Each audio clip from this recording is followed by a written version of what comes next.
Hi everyone. In this video, I'm going to introduce time intelligence functions in Power BI. Time intelligence functions are one of the most important parts of Power BI, because almost every business analysis depends on understanding how performance changes over time. Businesses are constantly asking questions like, what are our year-to-date results? How does this month compare to last month? What does our 3-month rolling average or seasonality trend look like? Time intelligence functions make these calculations automatic and allow you to easily perform common time-based comparisons. All of these functions are built on top of the DAX calculate function, which makes them extremely flexible and easy to use. The first type of time intelligence functions we'll look at is performance to date. This calculation starts with the calculate function, where we evaluate a measure, such as total sales, orders, returns, or profit. Then we use the dates YDD function and reference a date column from our calendar table. Dates YDD calculates a year-to-date total, but you can easily swap in other variations, such as dates QTD for quarter-to-date or dates MTD for month-to-date. Alternatively, you can use the total YDD function, which produces the same result without explicitly using calculate. The second time intelligence pattern we'll look at is previous period comparisons. Once again, this starts with the calculate function. This time, we use the dateAdd function, pointing to a date column in the calendar table, and then specify two additional arguments: the interval type, day, month, quarter, or year, and the number of intervals to shift. In the example shown here, we're calculating the measure for the previous month. In some cases, you can also use the SumPeriodLastYear function instead of dateAdd, depending on your comparison needs. The third pattern we'll cover is the running total. This calculation also starts with calculate, but here we use the dates_period function. We point it to a date field, use the max date from the current context, and then specify the interval type and the number of intervals. The example shown here is a 10-day running total. You could easily change this to 6 months by using a month interval instead. And once you have a running total, converting it into a moving average is straightforward. Simply divide the running total by the number of intervals you're using. Moving averages are commonly used for trend analysis. Okay. Before we start building these measures, the first thing we need to do in our data model is prepare it for time intelligence functions. We'll begin by going to the data view. With the DIMDate table selected, I'll move to the Table Tools tab, and under Calendars, I'll click Mark as Date Table. An option appears asking me to confirm which column represents the date.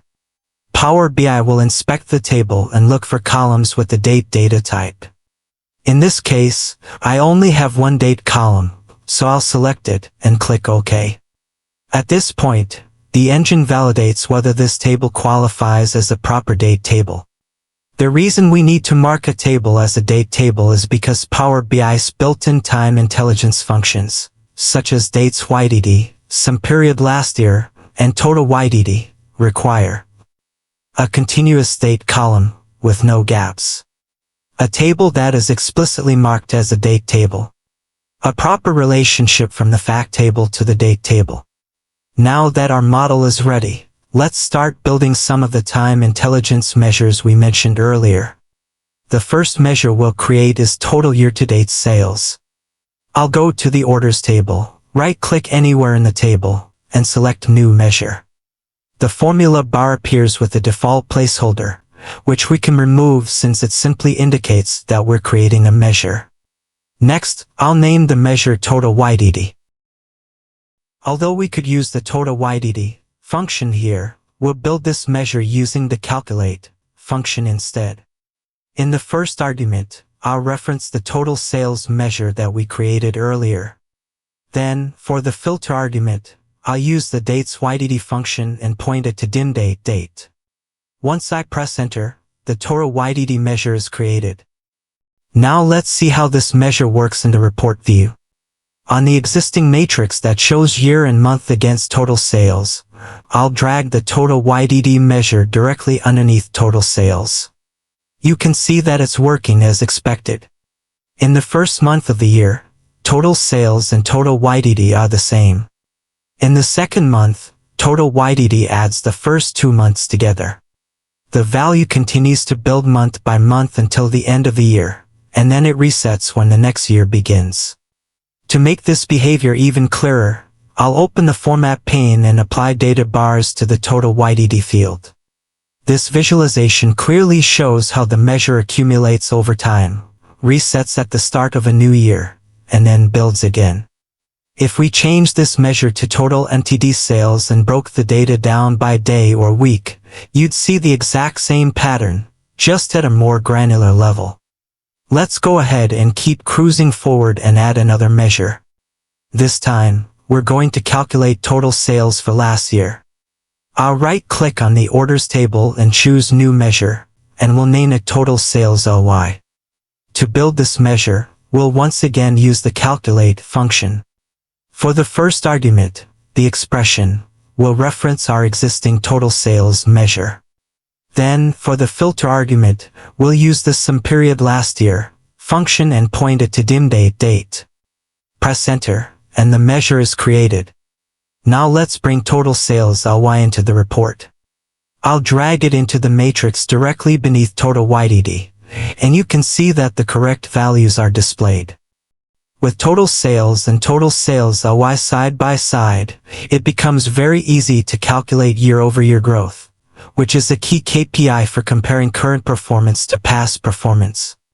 It's worth noting that you can also calculate last year's sales using the DAX function.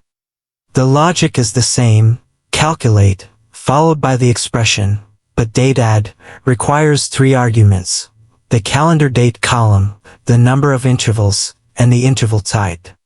Now for our last demo, we're going to create a rolling total.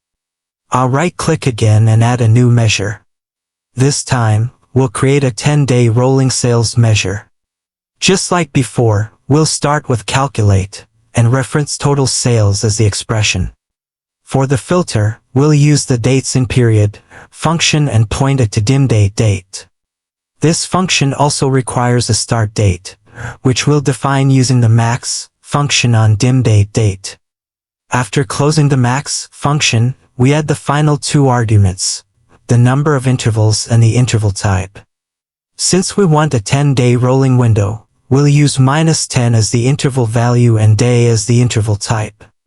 Close the parentheses and press Enter to create the measure.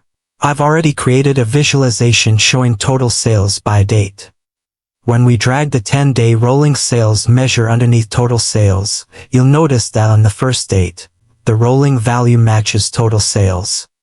On the second date, it adds the first 2 days together, then the first 3, and so on, until it reaches the full 10-day window. After that, the window continues to slide forward day by day. This rolling view makes it much easier to track performance trends over time and is especially useful for trend analysis.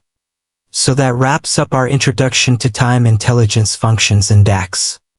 These examples represent just a small sample of the most commonly used time intelligence patterns, but they should give you a strong foundation to build on. In the next video, we'll take a look at how to use the DAX filter function. Thanks so much for watching, and don't forget to subscribe to the channel to support our work and stay up to date with future lessons.